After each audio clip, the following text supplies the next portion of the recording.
18 কোটি টাকার বাজেটে নির্মিত হয়েছে সাকিবের বরবাদ। প্রকাশের পরপরই রীতিমতো ঝড় তুলেছে শাকিব খান অভিনীত বরবাদ সিনেমার টিজার প্রকাশ্যে আসার পর থেকে ব্যাপক প্রশংসায় ভাসছেন দেশের শীর্ষ তারকা শাকিব খান। সিনেমাটিকে দেশের ইতিহাসে সবচেয়ে আধুনিক ও ব্যয়বহুল সিনেমা বলা হয়েছে। শাকিব খানের দীর্ঘদিনের বন্ধু ও বরবাদের সহকর্মী মিশা সওদাগরের মতে এটি বাংলাদেশের সবচেয়ে নাকি ব্যয়বহুল ছবি। বরবাদে গুরুত্বপূর্ণ চরিত্রে অভিনয় করেছেন জনপ্রিয় খল অভিনেতা মিশা সওদাগর। সিনেমাটি প্রসঙ্গে তিনি চাঞ্চল্যকর তথ্য দিয়েছেন। তিনি বলেন যে বরবাদের গল্প অবশ্যই আলাদা এবং বাংলাদেশের সবচেয়ে ব্যয়বহুল ছবি এটি।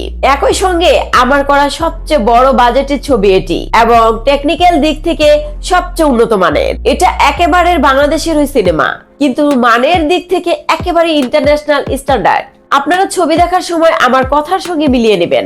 মিশা সওদাগর আরো বলেন, আমি প্রায় হাজারো সিনেমা করেছি, কিন্তু বরবাদের এই ক্যারেক্টার আমার কাছে একেবারেই নতুন। শুধু আমি না, সাকিবের ক্যারেক্টার এবং লুক দুটোই একেবারে আলাদা রকম। রিয়েল এনার্জি প্রোডাকশনের ব্যানারে নির্মিত হয়েছে বরবাদ। মিশা সওদাগর বলেন যে এত বড় ছবিতে ইনভেস্ট করেছেন প্রযোজক শাহরিন আপু। তিনি এডুকেটেড এবং বিচক্ষণ একজন মানুষ। নিশ্চয়ই তিনি দীর্ঘদিন ধরে প্ল্যান করে বরবাদের মতো ছবি নির্মাণের উদ্যোগ নিয়েছেন। এজন্য তাকে মন থেকে ধন্যবাদ জানাই। একজন শিল্পী হিসেবে বলবো, তার মতো বড় মনের প্রযোজক এই মুহূর্তে আমাদের ইন্ডাস্ট্রিতে আরো দরকার।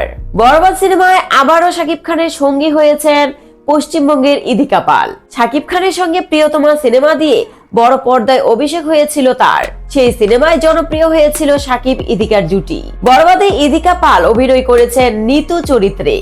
অন্যান্য চরিত্রে আছেন শহীদুজ্জামান সেলিম এবং মিশা সওদাগর। 18 কোটি টাকার বাজেটে নির্মিত হয়েছে বরবাদ। আর এই সিনেমাটি বাংলাদেশি চলচ্চিত্র ইন্ডাস্ট্রির সবচেয়ে ব্যয়বহুল। আপনি কি মনে করছেন এই বিষয়টা নিয়ে? আপনার মন্তব্য অবশ্যই কমেন্টে জানাতে ভুলবেন না। আর এই ছবিটি আপনারা কারা কারা দেখছেন অবশ্যই কমেন্টে জানাবেন।